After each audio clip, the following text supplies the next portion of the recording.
Non, je vois pas d'écran. Non, je vois pas. Je vois qu'on est en live. Bonjour à tous.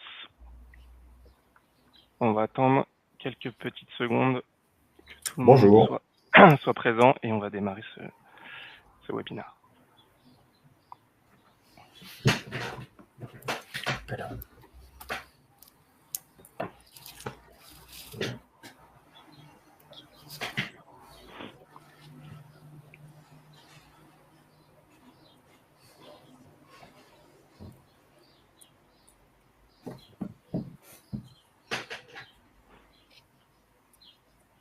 Allez, je vous propose qu'on démarre, ça fera venir peut-être les quelques retardataires. Écoutez, bonjour à tous, ravi de vous accueillir aujourd'hui pour ce webinaire.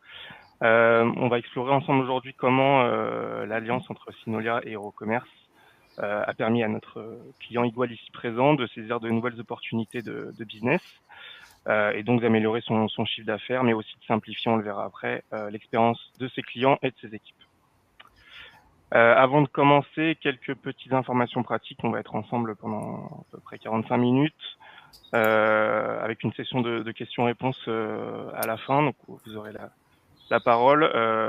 Vous pourrez voir que vous avez un petit chat en ligne en haut à droite de votre écran. Donc, n'hésitez pas à poser des questions tout au long du webinaire. On se fera un plaisir d'y répondre à la fin et en fonction du nombre de questions qu'on aura. Voilà.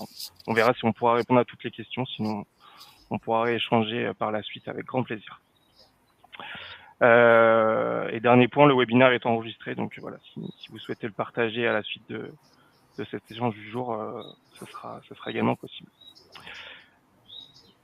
Je vous propose de faire un rapide tour de table avant de rentrer, avant de démarrer. Donc je me présente, je m'appelle Guillaume Grégoire, je suis chef de projet e-commerce chez Synolia et également porteur de l'offre Oro. Et c'est moi qui ai accompagné Igual donc, dans la reprise du projet et au quotidien jusqu'à aujourd'hui. Elie, je te laisse te présenter. Oui, bonjour à tous et à toutes. Je suis Eli Kai, je suis Head of Customer Success Europe chez Oro depuis maintenant 3 ans. Et mon rôle est d'accompagner les clients et d'être un interlocuteur privilégié de ceux-ci, donc pour tous les clients France et Europe de l'Ouest. Voilà, Romuald Guiguin, je suis responsable du système d'information chez Igual depuis une vingtaine d'années, environ 22 ans, je crois. Bonjour à tous, moi c'est Pauline Rossignol, du coup je suis chargée de marketing digital chez Igual. Donc là depuis quelques temps je m'occupe principalement du site e-commerce voilà, que j'ai repris depuis 2 ans à peu près. Parfait, merci à tous. Je reprends le bâton de parole. Donc avant de rentrer dans le vif du sujet, je vais me permettre de vous présenter rapidement Synolia et de vous donner un aperçu de qui nous sommes. Donc Synolia, c'est une agence d'origine lyonnaise qui a été créée en 2004.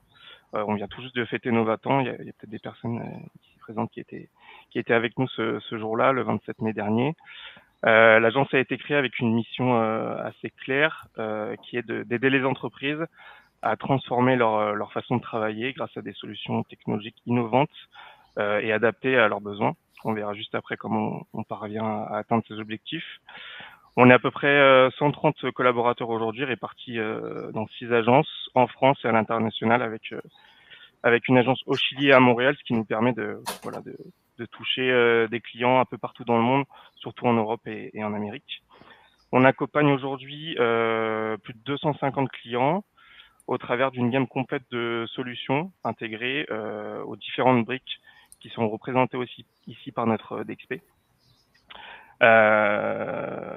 Donc c'est une approche qui nous permet d'adresser pour un même projet global une proposition d'accompagnement qui est sur mesure et adaptée aux exigences métiers et techniques de nos clients. Donc Igual rentre bien sûr dans ce schéma-là et étudie par exemple aujourd'hui l'intégration potentielle de nouveaux outils pour venir accompagner voilà le projet e-commerce et créer vraiment un écosystème technologique qui va générer de la valeur. L'objectif final pour nos clients, c'est de bénéficier d'une expérience optimale grâce à des solutions qui sont soigneusement étudiées et sélectionnées. Donc on va On travaille jamais par opportunité. Toutes les solutions qu'on met à disposition ou qu'on propose à nos clients, c'est des solutions qui sont soigneusement analysées, étudiées et sur lesquelles on va pouvoir apporter un niveau d'expertise assez élevé pour accompagner au mieux nos clients. Et donc Oro fait partie de ces solutions depuis maintenant de nombreuses années. On est très fiers de travailler avec eux. Du coup, ça me fait une transition parfaite pour toi, Elie. Je te laisse la parole. Oui, ça marche. Merci. Du coup, Oro, pour ceux qui ne nous connaissent pas, donc c'est une société qui existe depuis maintenant 11 ans, donc une société américaine à la base. Et donc, pour la petite histoire, Oro a été co-créé par Yoav Kuttner, qui est l'ancien cofondateur de Magento. Et donc, voilà, l'idée d'Oro à la base, c'était de pouvoir créer le pendant de Magento, qui est une solution B2C, mais cette fois-ci spécialisée dans le B2B. Donc, notre mission chez Oro, la mission d'EuroCommerce, et on va y revenir dans les slides suivantes, c'est voilà, de créer une stabilité à long terme pour les fabricants, les distributeurs et les grossistes. Je reviendrai un petit peu plus tard, mais l'intérêt vraiment, offrir une solution e-commerce B2B, mais pas spécifique à un secteur, à un métier, mais à l'ensemble aujourd'hui de ce qu'on peut attendre de fonctionnalités B2B. Alors pourquoi EuroCommerce Bon, cette slide, elle a finalement pas besoin d'explication, mais on le comprend très bien et je pense que vous le comprenez aussi, que vous fassiez déjà du e-commerce en ligne B2B ou tout simplement dans le business que vous faites tous les jours avec vos clients, c'est que le B2B présente voilà, beaucoup plus de complexité que le B2C, ici représenté par une seule flèche côté B2C et tout un tas de flèches côté B2B, puisqu'on se rend compte que voilà, il peut y avoir beaucoup d'allers-retours entre les clients avec vous, et puis justement des process beaucoup plus complexes, et on va le voir dans la slide suivante. Du coup, l'avantage qu'offre EuroCommerce aujourd'hui sur le marché, c'est justement d'intégrer des fonctionnalités spécifiques au B2B, voilà, conçues dans un objectif focus B2B. Donc évidemment, là, je vais aller assez vite. Je te laisse revenir sur la slide d'avant. Je vais aller assez vite. On ne va pas présenter chacune des fonctionnalités, mais juste pour donner quelques exemples. Je te laisse aller sur la slide suivante. Tu avais sauté celle où on voit. Voilà, celle-ci. Je te remercie. Donc voilà, pour aller très vite, évidemment, le but d'EuroCommerce, c'est de vous offrir des fonctionnalités qui vont vous permettre d'appliquer les processus qui existent déjà en B2B chez vous, mais l'adapter au commerce en ligne. Donc voilà, tout ce qui est processus de commande, workflow, qui peuvent être très spécifiques d'un client, d'une entreprise à une autre. Évidemment, tout ce qui va être gestion de catalogue, gestion de prix, puisque on peut facilement comprendre que vous n'allez pas présenter les mêmes produits, ni même les mêmes tarifs en fonction des clients, de vos groupes de clients. Et enfin, faire du multisite, on y reviendra quand je présenterai quelques clients. Mais c'est très intéressant, c'est à savoir que sur la même plateforme, une plateforme unique EuroCommerce, vous allez pouvoir gérer plusieurs sites, parce que vous pouvez être un groupe avec plusieurs marques, plusieurs filiales, ou faire du commerce international qui peut nécessiter des sites différents. Évidemment, l'expérience utilisateur, voilà, des fonctionnalités très spécifiques au B2B qui va plaire à vos clients, pouvoir mettre en place des listes d'achats multiples, gérer des devis, avoir des bons de commande rapides. Et enfin, le management derrière, que ce soit pour vous dans le back-office de la solution, mais aussi pour vos clients avec la gestion de droits. Typiquement, vous pouvez avoir des clients qui vont être limités lors de commandes à un certain palier de prix qui va nécessiter une validation d'un supérieur ou d'une supérieure hiérarchique. Évidemment, les tableaux de bord, pouvoir interroger toute la data qui est faite en ligne. Et enfin, le CRM, mais ça, on va le voir dans la slide suivante. Donc, au-delà des fonctionnalités e-commerce, l'intérêt de la plateforme EuroCommerce est d'intégrer tout un tas d'autres fonctionnalités qu'on peut voir ici, notamment des fonctionnalités CRM, donc qui sont directement intégrées et utilisables via le back-office de la solution. Le CMS qui a été complètement refondu côté Oro dans la dernière version d'Oro. Donc aujourd'hui, on est en version 6.0 de notre solution. Et donc, pour faciliter la gestion de contenu et puis offrir une expérience beaucoup plus agréable à vos clients en ligne quand ils naviguent sur votre site. Et enfin, les fonctionnalités Marketplace, là aussi, qui va vous permettre de gérer une marketplace en propre et donc de gérer vos vendeurs sur la plateforme. Je te laisse passer à la slide suivante. J'essaye de faire vite pour laisser un maximum de temps à Igual. Ah, là, tu m'as complètement enlevé tout. Hop, c'est bon. Désolé. Il me reste 2 slides. Donc, celle-ci, très rapidement, mais évidemment, Oro est intégré et on a déjà tout un tas de connecteurs qui existent sur le marché pour facilement interconnecter Oro au reste de votre système d'information, que ce soit ERP, PIM, puisque voilà, le Oro, c'est le site qui est en façade et donc qui va pouvoir permettre de communiquer avec ces autres solutions pour pouvoir afficher des fiches produits complètes avec des informations qui viennent d'un PIM, des prix qui viennent de l'ERP, etc., etc. Ça, vous connaissez très bien. Et je terminerai par la dernière slide qui présente quelques-uns de nos clients. En fait, qui fait écho à la toute première slide quand je parlais de distributeurs, de fabricants. C'est que, voilà, ici, on présente tout un panel de clients différents. L'intérêt étant de Eurocommerce va vous permettre d'avoir tout un tas de fonctionnalités. Et le but, c'est pas de rentrer dans un tunnel de fonctionnalités, mais justement de pouvoir les adapter, les paramétrer à votre business, à vos spécificités métiers. Je prends quelques exemples ici. Je prends par exemple VNB, qui est sur la première ligne. Alors, vous connaissez peut-être, vous êtes peut-être déjà client. VNB, c'est un réseau de magasins qui vend des spiritueux, du vin, de la bière.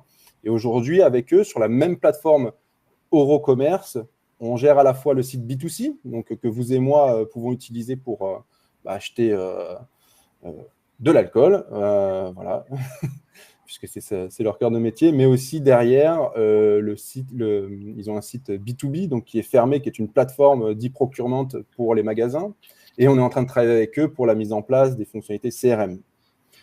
Juste à droite, on a MOM, qui est Maison et Objets, vous connaissez peut-être, c'est un salon qui a lieu 2 fois par an, qui est très connu à Villepinte, sur tout ce qui est articles de décoration, et eux, le projet Eurocommerce utilise les fonctionnalités Marketplace d'Euro, puisque justement, MOM est une marketplace qui met en relation les vendeurs sur le salon avec les visiteurs, les acheteurs. Pour revenir à… Avec modération, l'alcool. Avec modération, bien sûr. Pour revenir à des projets qu'on a en commun, par exemple, avec Synolia, je pense à BBA Emballage aujourd'hui. Et là, je parle toujours sur la même plateforme unique, sur une seule plateforme, un seul environnement, une seule licence Euro. BBA Emballage, c'est 3 marques aujourd'hui dans le groupe et 5 sites. Trigano, juste à côté, qui est un projet que nous avons en commun avec Synolia. Trigano est très connu sur tout ce qui est camping, caravaning. Alors, même si nous, on travaille surtout avec leurs filiales distributeurs d'accessoires. Trigano, aujourd'hui, sur la même plateforme Euro, pour donner un exemple, c'est 5 sites, dont 2 sites en B2C et 3 sites B2B. Donc, on ne va pas faire l'ensemble, mais c'est simplement pour donner sur le fait que le spectre est assez large sur l'usage d'Euro aujourd'hui. Et j'en ai terminé. Je laisse la main à Solia et surtout à Igual pour qu'eux puissent nous présenter leur projet. Parfait. Merci beaucoup, Élie. Je me permets de faire la transition, Romuald. Donc, en effet, on peut voir qu'il y a quand même de nombreux aspects qui ont été primordiaux, je pense, pour vous, Igual, dans le choix de la solution. Et c'est ce qu'on va voir tout de suite avec une petite présentation de l'historique de votre projet. Très bien, très bien, très bien. Merci beaucoup, Guillaume. Donc, de la théorie à la pratique. Donc, effectivement, je présente rapidement Établissement Igual. Notre activité, on est donc distributeur dans le Grand Sud, de Toulouse à Toulon, de produits d'équipements d'hygiène, uniquement dans les milieux professionnels. Donc, hôpitaux, cliniques, maisons de retraite, lycées, collèges, cafés, hôtels, restaurants. Voilà, tout le monde a besoin aujourd'hui d'ailleurs, après la crise Covid, l'hygiène a retrouvé quelques lettres de noblesse. Et donc, bon, voilà, on est un des maillons dans la chaîne de l'hygiène dans les milieux professionnels. On travaille aussi beaucoup avec des entreprises de propreté. On verra que c'est un des points importants, cette diversité de clientèle qui nous a attirés vers la solution d'Eurocommerce. Voilà, on peut passer à la slide suivante. On nous voit là tous, nos équipes, au moment d'Octobre Rose, je crois, hein, c'était ça. Voilà, une entreprise, je n'ai pas dit, qui a 53 ans. Voilà, c'est mon âge, accessoirement. Donc, qui a été créée par Michel Igual et qui aujourd'hui est dirigée par Frédéric Igual, son fils. Donc, une entreprise familiale, 80 salariés tout de même. Donc, un point sur la plateforme B2B, c'est vrai qu'on est vraiment exclusivement vers les professionnels. Aujourd'hui, on a un chiffre d'affaires finalement, quand on regarde au travers de tous les webinaires auxquels on assiste, qui n'est pas ridicule pour une entreprise de notre taille. On reste une PME de 16 millions d'euros, une PME multirégion quand même, mais voilà, on n'est pas une entreprise nationale.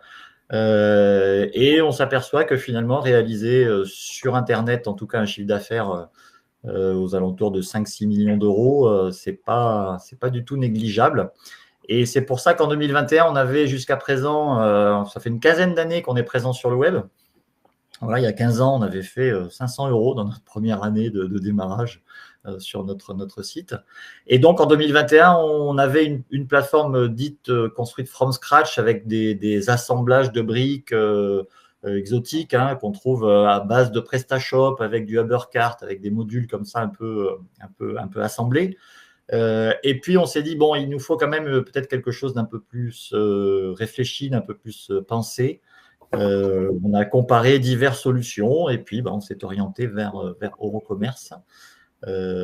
J'ai envie de dire, jusqu'à présent, avec succès. En tout cas, on se félicite de ce choix. Alors, pourquoi donc on s'est orienté vers ça? Donc, je vous l'ai dit d'abord parce que c'est une plateforme, on va le dire quand même, de dimension internationale. Le poids de Yoav Kurtner, d'ailleurs, qui venait de Magento, ça influe quand même aussi sur quelqu'un qui a de l'expérience, qui avait quelque chose, en tout cas, de crédible à apporter. Donc, ça a vraiment, en tout cas, joué dans ce choix-là. Et puis ensuite, cette vision, effectivement, de pouvoir s'adapter aux clients, c'est ce qu'on veut faire. Quand on est dans le milieu du professionnel, on essaye d'être le plus personnalisé vers les clients. Donc, ça induit tout un ensemble de fonctionnalités et d'essayer d'être le plus service. Alors, on est d'abord une entreprise de service, on est distributeur. Donc, on est là pour rendre service à nos clients. Et donc, il nous faut une solution e-commerce qui permette de rendre service et d'être la plus personnalisée possible. Voilà. Donc, on voit ici des arborescences de catalogue, mais aussi des pages d'accueil qui vont pouvoir identifier ça. On imagine bien qu'une clinique n'a pas envie d'avoir, ou en tout cas n'a pas la même approche de l'hygiène qu'un restaurateur qui, lui, n'est pas forcément un professionnel de la désinfection, mais qui a quand même besoin et qui fait partie, en tout cas, de nos clients. Voilà. Les tarifs spéciaux en B2B, évidemment, on a très souvent besoin et c'est une des grandes forces d'Eurocommerce. Malgré le fait qu'on a 50% de nos ventes qui se font en tarif catalogue, on va dire, en tarif classique, ça veut dire que 50% sont des prix négociés. Négociés au volume, négociés via des appels d'offres, donc via tout un ensemble de canaux. Sachant qu'on a une petite particularité chez Igual, c'est que nos commerciaux terrain n'ont pas la mesure pour modifier les prix. Ils ne peuvent pas faire ce qu'on appelle vulgairement des prix à la tête du client. Ça passe forcément par une négociation, un devis validé et ensuite des prix enregistrés à l'année avec des révisions annuelles, donc avec tout un cycle de vie du tarif et non pas une négociation je vais refaire un mot vulgaire, au cul du camion en disant allez, je te fais 10, tu m'en prends 3, etc. On n'est pas du tout sur cette logique-là. Et donc, l'apport d'Eurocommerce sur la stabilité et la gestion des tarifs est vraiment intéressante, quoi. Voilà. Enfin, toute cette fluidité sur la saisie de commande, on est sur du spécifique pour des administrations. Aujourd'hui, on verra tout à l'heure la dichotomie qu'on a forte entre des cafés, hôtels, restaurants qui ont des habitudes de commande et des administrations, des gens qui sont sur un bureau avec un ordinateur. Et là, aujourd'hui, la solution d'Eurocommerce va très bien pour ce type d'utilisateur. Voilà, je suis assis, j'ai mon écran. Moi, saisir des commandes pas avec une référence article, ça me va bien. Et en plus, je maîtrise ma consommation, je maîtrise ma visibilité, je maîtrise ma pyramide d'achat. Donc, commandes sur historique et tout ça, ce sont des gens qui sont vraiment très habitués à ça et qui sont adaptés aux outils que fournissent Eurocommerce, sachant qu'on peut ensuite les aider avec cette fonctionnalité de log as a user qui permet vraiment, sans connaître le mot de passe de la personne, de prendre la main sur son profil et même de voir le panier qu'elle est en train de faire. On n'est pas sur du TeamViewer, mais pas loin, hein. On est vraiment sur du conseil par téléphone. Et on le verra tout à l'heure, on est sur une volonté également de mettre en place un chat pour pouvoir encore plus accompagner et offrir du service autour de cette plateforme qui concerne maintenant 35-40% de nos clients. Très bien, merci Romuald. Donc c'est vrai que ça fait bien le parallèle avec ce qu'a présenté Elie tout à l'heure. Il y a quand même de nombreuses fonctionnalités natives de la solution qui vous a permis de faire un choix qui est celui d'aujourd'hui. Et bien sûr, il y a toujours un peu de custom dans chaque projet. C'est ce qui fait que chaque projet est unique. Mais en tout cas, voilà, ça vous a bien aidé sur le choix de cette solution. Pour évoquer un petit peu le cadre de la reprise, comme l'expliquait Romuald, donc le projet a été démarré et développé en 2021. Nous, on a repris le projet fin d'année 2022. Donc, elle était dans une période où il y avait une réelle volonté de franchir une nouvelle étape dans leur transformation digitale. Et donc, a ressenti le besoin de redynamiser un peu la plateforme avec un regard neuf sur le projet. Donc, c'est pour ça qui nous ont sollicité pour opérer une reprise totale du projet. Donc dans ce cadre-là, nous on a démarré un audit technico-fonctionnel de la plateforme qui nous a permis d'établir un plan d'action à court terme et à moyen terme. Et on a mis en place une nouvelle organisation de suivi du projet aussi qui nous permettait d'atteindre les objectifs, qui étaient donc toujours d'améliorer les performances du projet dans sa globalité, donc les performances techniques, les performances fonctionnelles, mais aussi les performances commerciales. Et c'est ce qui permet aujourd'hui à Egual d'atteindre ces chiffres-là qui sont très bons, j'ai envie de le dire. Qui sont intéressants. Qui attirent l'œil de la direction. Oui, c'est important de le dire parce qu'il y a presque une conversion aussi de la direction qui est très habituée depuis 50 ans. Le fondateur de l'entreprise, c'était un commercial terrain, donc qui est très habitué au commerce traditionnel. Et c'est un peu l'objectif du webinaire aujourd'hui. C'est que parfois, même le directeur commercial n'est pas convaincu dans le monde du B2B qu'on peut faire une vraie différence avec un outil e-commerce. Or, bon, ce projet, en tout cas, est vraiment en train de les convertir petit à petit. Pauline, je te laisse la main. Merci. Donc oui, sur cette reprise-là du projet par Synolia, il y avait vraiment des points déjà bloquants pour nous techniquement qu'on devait résoudre au plus vite. On avait des logs d'erreurs, on avait des problèmes d'indexation, de tarifs, de produits, du coup, qui se ressentaient et en équipe en interne chez les commerciaux et même chez le client. Donc, il y avait vraiment un souci de stabiliser la plateforme dans un premier temps en corrigeant tous ces bugs-là. Donc, ça a pris un petit peu de temps et après, on a pu nous rassurer les équipes en interne, les reformer, prendre le temps, commencer même à faire des tutoriels pour les clients puisque du coup, on était plus serein sur cette plateforme pour présenter des fonctionnalités. Donc, une des principales améliorations qu'on a eues, c'est la fonctionnalité de recherche qui posait un réel souci. Là, en effet, avec Synolia, on a pu travailler dessus et une grande amélioration où tous les clients trouvaient les produits facilement. Donc ça a été vraiment le point bonus de cette reprise de projet. Grâce à l'enrichissement de la base article aussi par le marketing, qui Oui, a beaucoup travaillé et œuvré. Il faut avoir effectivement une base article saine également pour qu'un moteur de recherche puisse fonctionner. Et du coup, le fait de partir sur une base saine, ça nous a permis d'envisager du coup la montée de version en 5.1 qui allait apporter d'autres améliorations. C'est sur la slide d'après, il me semble. Voilà, donc la montée de version, notamment sur la recherche, ça a permis d'avoir une meilleure recherche. Donc, on a des fonctionnalités comme la sauvegarde de recherche favorite qui a été présentée aux équipes en interne, présentée aux clients. Donc, ça leur a permis d'avoir des notifications quand c'était des produits qu'ils recherchaient, comme des détergents sol, par exemple, de se dire, ah ben, il y a un nouveau détergent sol dans cette recherche, donc je vais pouvoir le regarder.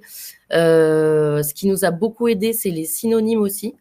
Donc là, on avait des soucis avant la montée de version pour gérer les synonymes. Nous, il y a pas mal de synonymes en hygiène sur des façons de chercher. Rien que le papier toilette, on peut le chercher de plein de façons différentes. Donc ça nous a vraiment aidé. En plus, on pouvait voir ce que les clients recherchaient. Donc, quand la recherche n'aboutissait pas, on pouvait du coup préciser les synonymes. Donc ça, c'est un point vraiment super de la 5.1.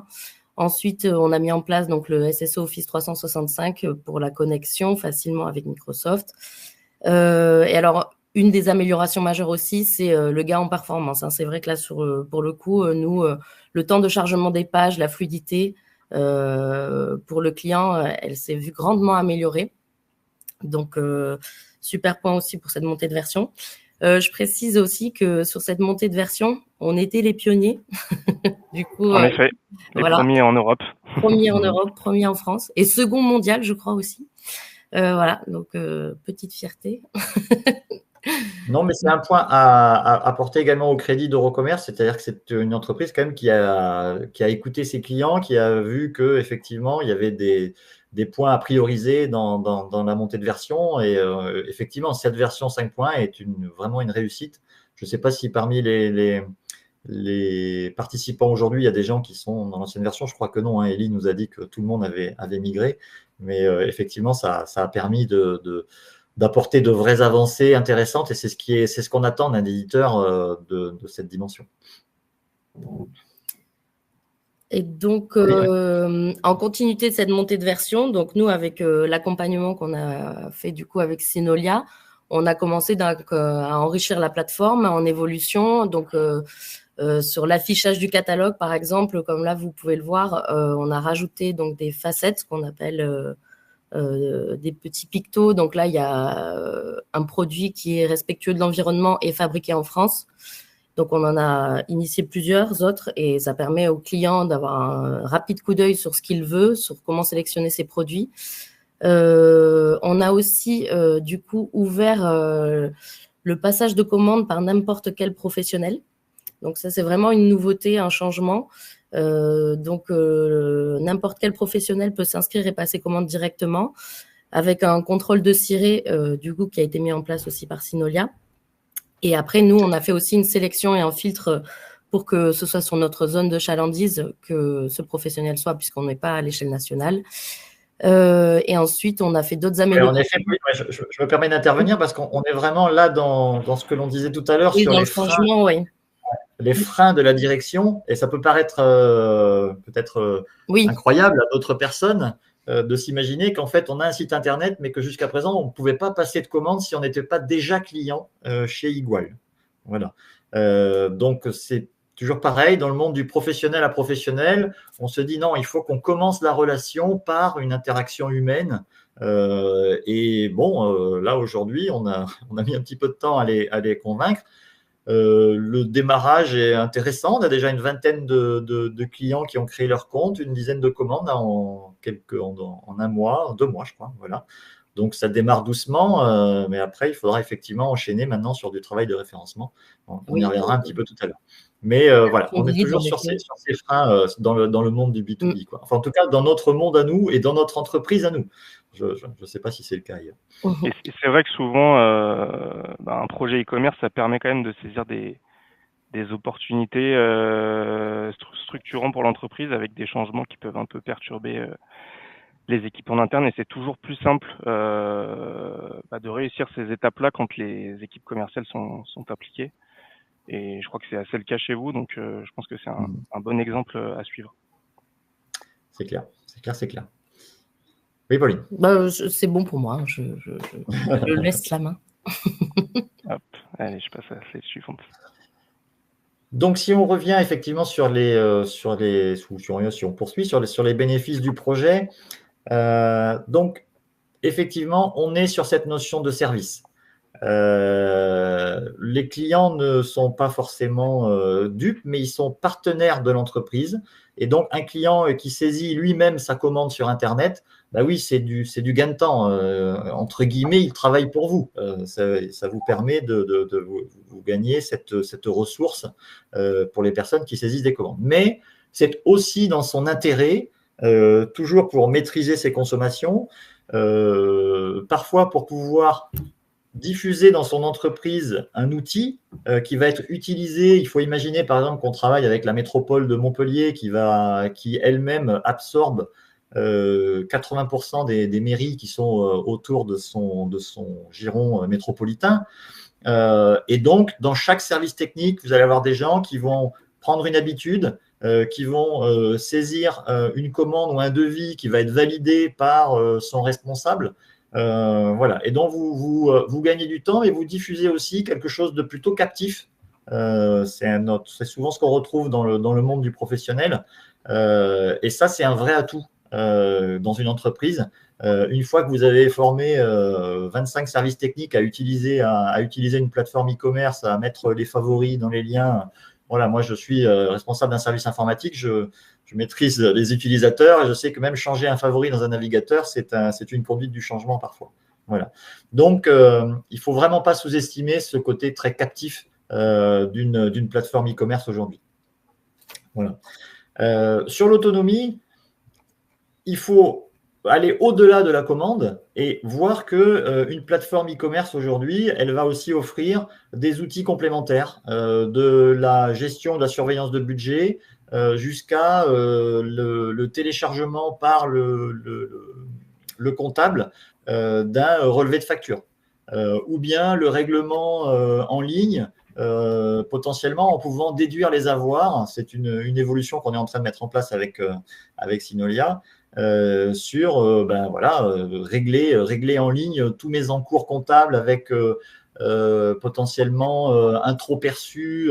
Là, on est sur de l'outil professionnel sur la gestion des paiements. Voilà. Donc, quelques statistiques aussi qui sont disponibles. Voilà, donc tout un ensemble de services pour essayer de capter aussi le comptable, de capter aussi le responsable général qui, lui, veut surveiller son budget. Voilà.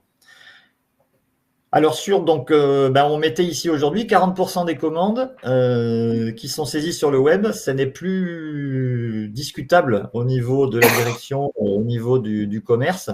Aujourd'hui, c'est un outil incontournable. Et forcément, les investissements que l'on met, là, j'ai vu qu'il y avait une question sur le budget, on y répondra tout à l'heure, mais en tout cas, les investissements s'y retrouvent. On les retrouve clairement. Voilà.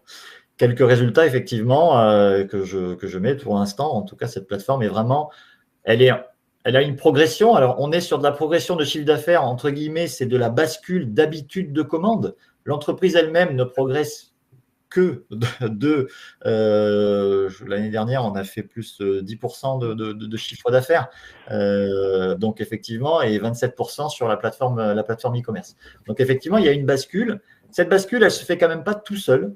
J'insiste aussi sur le point qu'on a mis en place dans l'entreprise, c'est-à-dire que les personnes qui avaient le plus, entre guillemets, à gagner dans leur quotidien, c'était des personnes du service client qui recopiaient des commandes à partir de mails qu'on leur envoyait, alors même de fax il y a une dizaine d'années. Et donc, ces personnes-là ont été impliquées dans le fait d'expliquer à des clients et de leur proposer ce service, la saisie de commande sur cette plateforme. Même la personne qui s'occupe des règlements a été incitée à basculer des clients sur la plateforme. Et donc, ça a fonctionné. Un point qu'il faut surveiller au quotidien, par contre, par rapport aux experts produits qui sont sur le terrain, essayer de lutter contre le sentiment que si le client est autonome et passe sa commande tout seul, il va moins commander. Voilà. Du coup, si moi je suis pas là, il va se tromper ou il va moins commander. Voilà. Donc, il faut aussi avoir des indicateurs qui vont surveiller le panier moyen des clients qui sont basculés sur la plateforme. Et j'ai envie de dire contre toute attente, mais non, contre leurs attentes, le panier moyen, en fait, est meilleur pour ces clients qui se retrouvent en autonomie et qui, du coup, sont peut-être un petit peu plus captés ou découvrent peut-être certains produits, notamment grâce au moteur de recherche. Voilà. Je me permets... Oui, Guillaume. Excuse-moi, Samuel.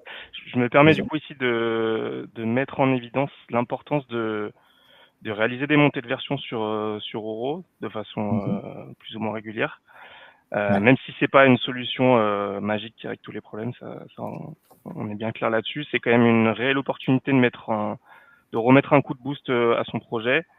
Par exemple, en remplaçant un dev custom qui est compliqué à maintenir par une nouvelle fonctionnalité de la nouvelle version qui va être native et qui va répondre quasiment aux mêmes besoins.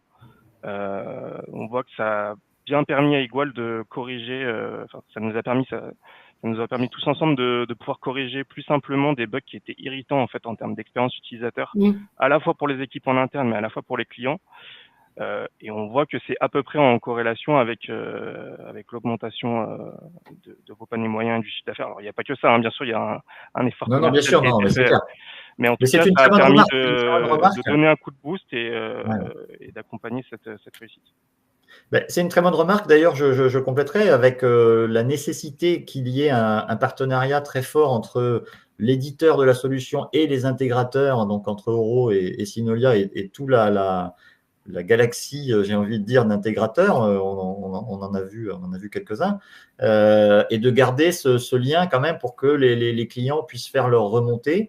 Nous-mêmes, on a quand même des échanges assez réguliers avec Eurocommerce aussi. C'est pas un éditeur opaque. D'ailleurs, la présence d'Eli aujourd'hui le confirme bien.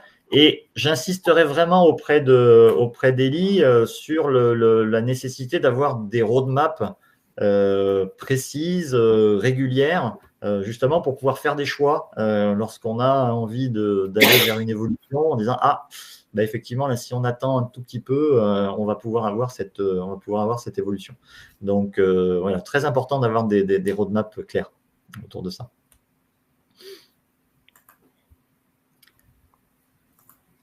Donc, demain, quelles sont nos orientations ? Alors, aujourd'hui, on arrive, j'ai envie de dire, même si on est encore en croissance, on a un petit plafond de verre maintenant sur ce projet qui a réussi. Évidemment, on est toujours en train d'essayer de réfléchir à qu'est-ce qu'on pourrait faire de mieux. La remarque que l'on se fait, c'est ce que je disais tout à l'heure. La plateforme est très bonne pour capter des personnes qui sont plutôt avec des profils administratifs. L'habitude d'aller sur des sites, avec des habitudes de remplir des formulaires, de saisir des chiffres dans des cases. Maintenant, on a plus de difficultés à performer dans des profils type café, hôtel, restaurant, par exemple, ou bien des entreprises de propreté. Ce sont des personnes qui ont des smartphones, qui n'ont pas le temps. Là, encore une fois, en notre activité, 80% de nos commandes, 90% de nos commandes, c'est du réassort. Nous, on travaille dans le consommable. Je disais pas, je n'ai pas cité les produits que nous distribuons tout à l'heure, mais il faut imaginer, nos 5 premières références, c'est du papier, de l'essuie-main, du papier toilette, des choses comme ça. Voilà. Là, vous n'allez pas dans les moteurs de recherche, vous n'allez pas dans des choses comme ça. Vous savez, vous, qu'il va vous en falloir tout au long de la saison, ou il va vous en falloir tout au long de l'année. Il y a des gens qui achètent des palettes entières de papier. Et donc, ces restaurateurs-là leurs habitudes de commande, et c'est ce qu'on surveille aussi. On parlait tout à l'heure de la roadmap d'Euro. On est toujours à l'écoute de gens qui vont vous commander sur WhatsApp, qui vont vous commander sur Instagram ou même par texto. Hein. Il y a des commerciaux qui reçoivent des commandes par texto. Et là, vous dites, bon, comment je vais faire pour capter ces gens, pour que ce soit aussi pratique que d'envoyer un texto à un commercial en lui disant, je veux des sacs poubelles, du papier toilette et j'ai plus de produits pour de rinçage pour mon lave-vaisselle. Voilà. Donc là, on est en recherche. Alors, effectivement, on réfléchit sur des outils, comme on disait tout à l'heure, de chat, qui pourraient se comparer à ça, ou des outils d'helpdesk qui vont intégrer maintenant des pratiques de ce type-là pour attirer ce genre de clientèle. Je pense, hein, Pauline, tu me confirmeras que voilà, on a des difficultés avec ces typologies de clients, oui, qui sont clients. Qui n'ont pas le temps, qui sont beaucoup plus pressés. Ouais. Toujours à surveiller. Voilà. Moi, j'attends aussi des retours d'expérience de gens qui ont réussi à capter ces types de populations. C'est là où on disait, on est sur une plateforme B2B, donc on travaille avec des professionnels, mais qui ont des habitudes presque B2C. Alors, je sais, ou je crois que Euro également essaye dans sa roadmap de se rapprocher un peu de ce type de profil. Je passerai la parole à Élie. Ou Élie, peut-être que tu peux nous dire quelques mots sur cette partie-là. On n'entend pas Élie, il a coupé son micro. Je suis bête, je l'avais pas coupé. Bon, bref. Alors, chez Euro, on ne cherche pas à se rapprocher de clients B2C pour faire forcément du B2C. Après, on sait en faire et on s'y rapproche dans le sens où effectivement, on a quand je parlais de la partie CMS où il y a une refonte totale de la gestion de contenu sur Euro depuis la dernière version, la 6.0 qui est sortie au mois de mars cette année. Donc pour proposer une expérience B2C dans le B2B. Ok, très bien. Donc, sur nos prochaines échéances également, alors j'ai vu qu'il y avait pas mal de questions, donc on va essayer d'aller assez vite pour répondre aux questions. Moi, j'aime bien pouvoir répondre aux questions.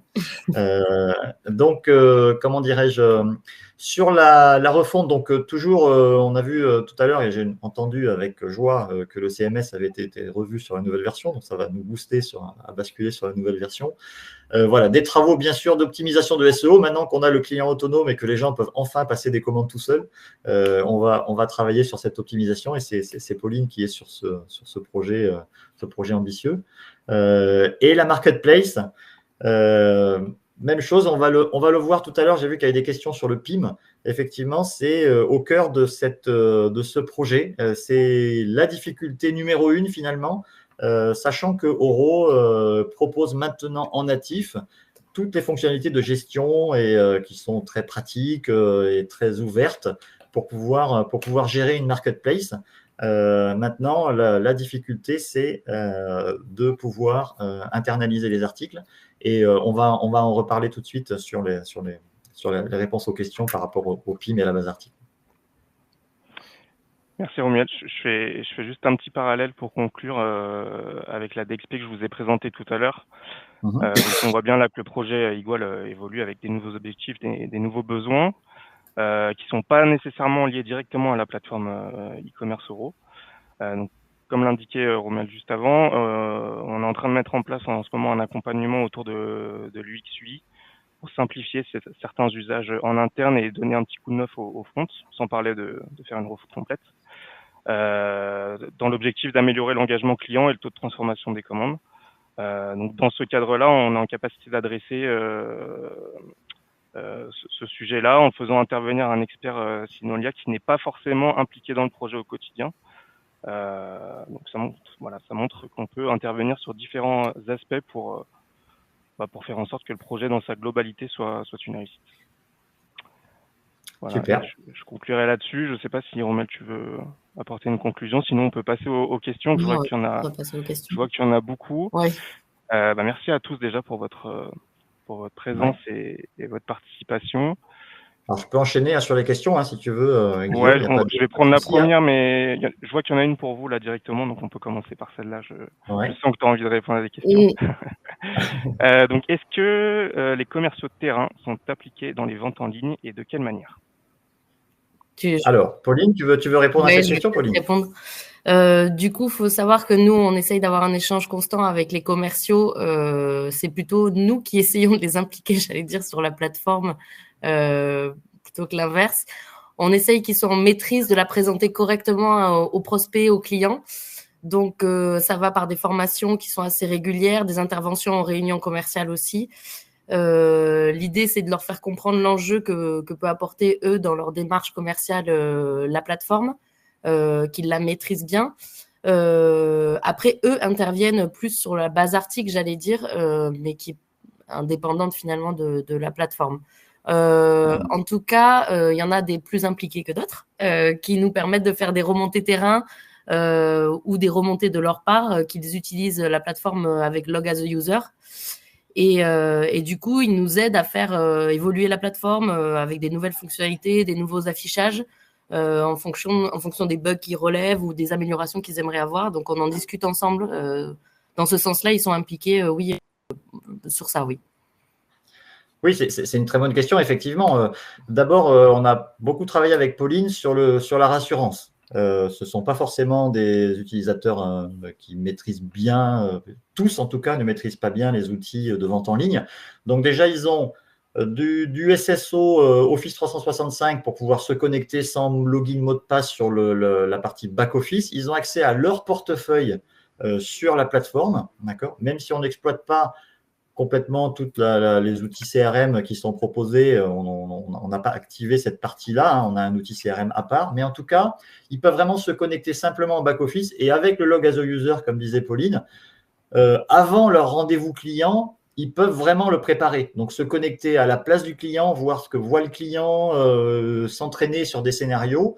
Et évidemment, un commercial qui a 50% de son chiffre qui est fait sur la plateforme, il y a de moins en moins besoin de le motiver pour qu'il sache répondre à des questions qui lui sont posées, quoi. Voilà.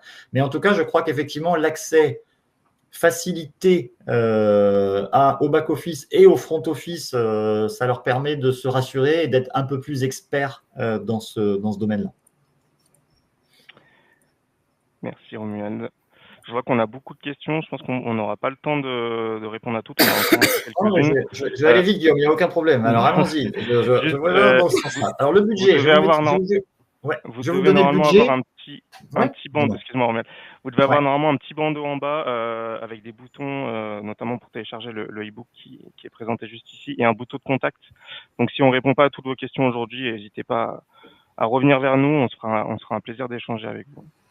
Donc, j'ai vu qu'il y avait pas mal de questions sur le budget. Donc, je vais vous donner les budgets. Il n'y a pas de secret autour de ça. Donc, le projet initial pour démarrer sur la plateforme, c'était 150 000 euros de prestations. D'accord. Les licences Eurocommerce, aujourd'hui, on est à 35 000 euros par an. Un virement qui est fait à Melrose Place, Santa Barbara, aux États-Unis. Donc, il faut faire des virements Swift comme ça. La TMA qu'on a aujourd'hui avec Synolia, Guillaume, tu me dis si c'est un secret, mais je ne crois pas. On est aux alentours de 25 000 euros par an pour 3 jours par mois de TMA, qui est un bon, en tout cas un bon rythme, ça permet vraiment de bien fonctionner. On fonctionne également très bien avec Guillaume. Je profite de ce webinaire pour le féliciter pour son suivi qui est très bon. On a un rendez-vous tous les 15 jours sur cette TMA et ça fonctionne très bien. J'ai vu qu'il y avait d'autres questions sur le budget toujours et sur la montée de version. Donc, une montée de version, c'est aux alentours de 3 mois à peu près, 3-4 mois, je vais dire ça, sur le projet. Et on est aux alentours en fonction du nombre de spécifiques que vous avez. C'est toujours compliqué à répondre pour ça, mais chez nous, en tout cas, c'est 10-15 jours. Donc, on va être aux alentours de 15 000, 20 000 euros de prestations autour d'une montée de version. Je crois qu'on a fait un peu plus quand même. Ouais, on a fait un peu plus. C'était 30 jours environ. Après, comme le dit Romuald, ça va vraiment dépendre de la complexité du projet. et de tout le custom en fait qui a été réalisé sur le projet.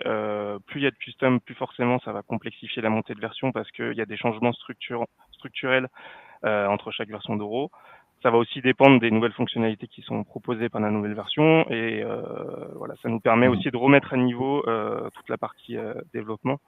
Donc voilà, il n'y a pas vraiment de réponse parfaite, mais en général, en effet, en termes de timing, nous on essaye de faire en sorte que les montées de version durent à peu près 3 mois. Ce qu'il faut prendre en compte, c'est que pendant les montées de version, il y a toujours la TMA évolutive qui est un peu en stand-by parce que plus on rajoute des évolutions, plus on va complexifier la montée de version, donc ça peut pas marcher dans les deux sens. Donc en général, voilà, on se garde une charge pour continuer à faire de la TMA corrective parce que c'est important et il faut pas que ça pénalise le business. Non, c'est essentiel. Et ensuite, on se focalise vraiment sur la montée de version voilà, pour la traiter au plus vite et réattaquer des évolutions. C'est un peu la même réponse sur la question sur la durée d'implémentation d'un projet. Donc, le projet initial, ça va dépendre, entre guillemets, de votre situation. J'ai envie de dire, pour caricaturer, ça peut aller de 15 jours à 6 mois. Voilà, la plateforme, elle est prête, elle fonctionne, le panier, il est prêt.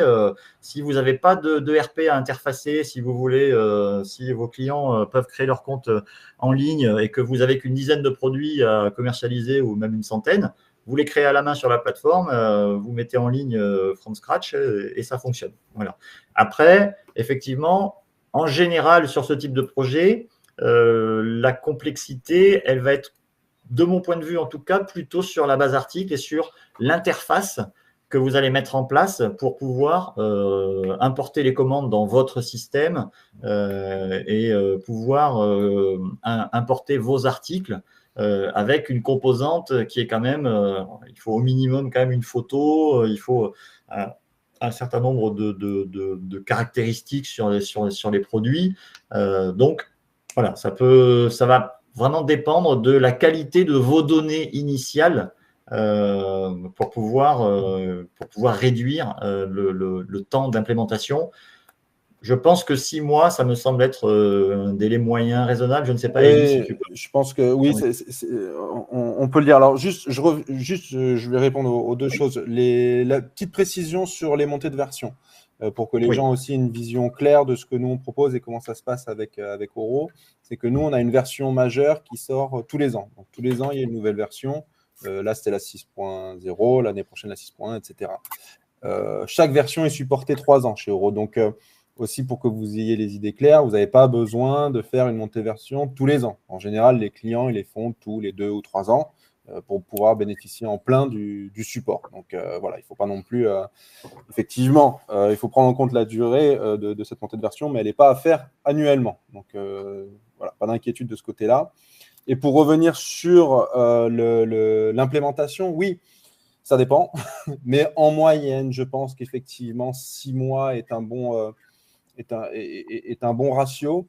Après, c'est aussi le rôle du partenaire, c'est le rôle de Synolia de vous accompagner là-dedans, dans le sens où, et on le voit de plus en plus chez nos clients, c'est l'approche MVP. Donc, MVP, cette approche-là, c'est de mettre en place finalement le site e-commerce avec le minimum viable de fonctionnalités dont vous avez besoin pour générer du business rapidement. Et donc, ce qui vous permet d'être rapidement en ligne, générer du chiffre d'affaires et ensuite, petit à petit, avec l'accompagnement de Synolia, d'ajouter au fur et à mesure de nouvelles fonctionnalités pour, entre guillemets, complexifier le projet. Donc, ça permet d'aller assez vite. C'est sûr que si vous avez une approche où vous voulez toutes les fonctionnalités tout de suite, le projet sera plus long. Un peu plus long, hein. Ouais. Tout à fait. Ouais. Je me permets d'apporter merci Elie. Ouais. Je me permets d'apporter une petite précision. Dans le temps d'un projet, il n'y a pas forcément que le temps d'implémentation. Ouais.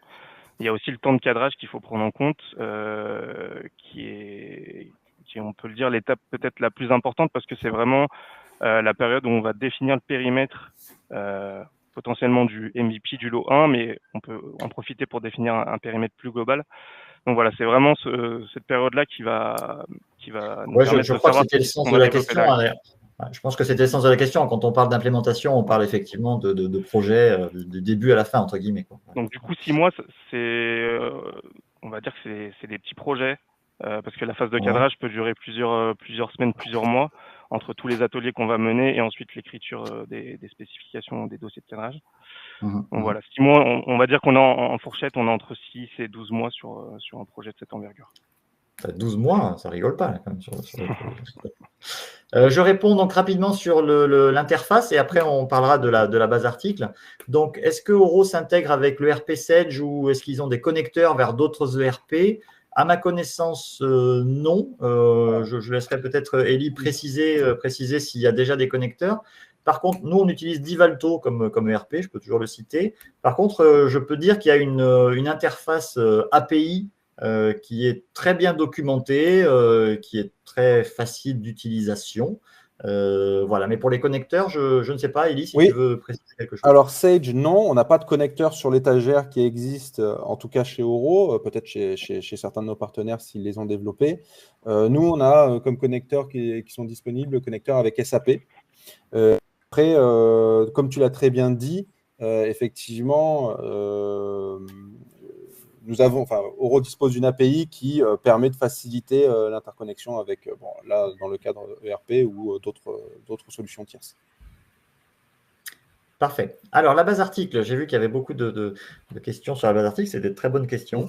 Juste Romuald, peut-être, parce que je vois que on a déjà explosé le temps. On va répondre encore à une question et puis après, on va vous... C'était jusqu'à 11h45. C'était jusqu'à quelle heure? 11h45. Je vois qu'il y a encore du monde. Ah, 11h45. Ah, je me suis craché dans le timing. Alors, je pensais que c'était jusqu'à midi. On peut y aller, mais on va choisir encore une question et puis après, Oui, allez, je réponds globalement à toutes les questions qui sont posées sur la base article. Donc, on a fait un choix particulier. On utilisait au début du projet, on s'est dit, il nous faut un PIM parce que si on n'a pas de PIM, on ne peut pas gérer une plateforme e-commerce. Bon, donc on a démarré sur une solution qui s'appelait PIMcore.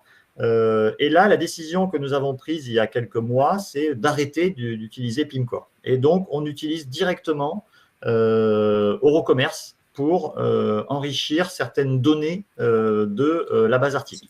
Donc, on a des données, on va dire, les données essentielles, qui sont des données logistiques, poids, etc., sont gérées dans le RP. Voilà. Après, les données type marketing, plus sur donc, ce qu'on appelle les MDM, là, les images, vidéo, photos, ou bien tout ce qui est caractéristiques techniques avancées, taille, poids, parfum, tout ce qui est nécessaire à la constitution d'un catalogue. Eh bien, là, aujourd'hui, on fait le pari plutôt de le faire directement en ligne avec les équipes marketing du service de Pauline. Voilà. Comment est-ce qu'on a fait pour que la base article soit saine? Très honnêtement, il faut se retroucher les manches et il faut y aller article par article au quotidien, des procédures pour qu'à chaque création d'article, eh bien, on aille effectivement chercher les données. Et dans le monde du professionnel, quand vous êtes distributeur, ce n'est pas toujours facile d'aller chercher les données chez des fabricants qui ne sont pas toujours très bien équipés. Voilà. Ce qui rend le projet Marketplace relativement complexe, et c'est plutôt l'orientation qu'on va maintenant donner entre guillemets au PIM, c'est plutôt d'aller vers des agrégateurs de contenu qui vont être capables d'absorber des vilains fichiers Excel fournis par des gens qui sont parfois des petites entreprises qui n'ont pas des gros moyens et de pouvoir les transformer en une donnée exploitable sur la plateforme. Donc, sur ces agrégateurs, il y en a déjà sur le marché. Peut-être que Oro va proposer à l'avenir des connecteurs, des choses comme ça vers ces agrégateurs de flux. On va voir. Voilà pour la base article, effectivement. Et désolé pour le plantage du timing, j'avais pas vu que c'était. Peut-être petite précision sur la gestion de contenu aujourd'hui qui est faite dans Oro, dans la gestion de contenu, contenu, base article, qui est faite dans Oro aujourd'hui sur le projet Igual. Oro, alors oui, c'est totalement viable et c'est totalement faisable de gérer les infos produits dans le back-office d'Oro si la destination de ces informations produits sont le site e-commerce uniquement avec la plateforme Oro.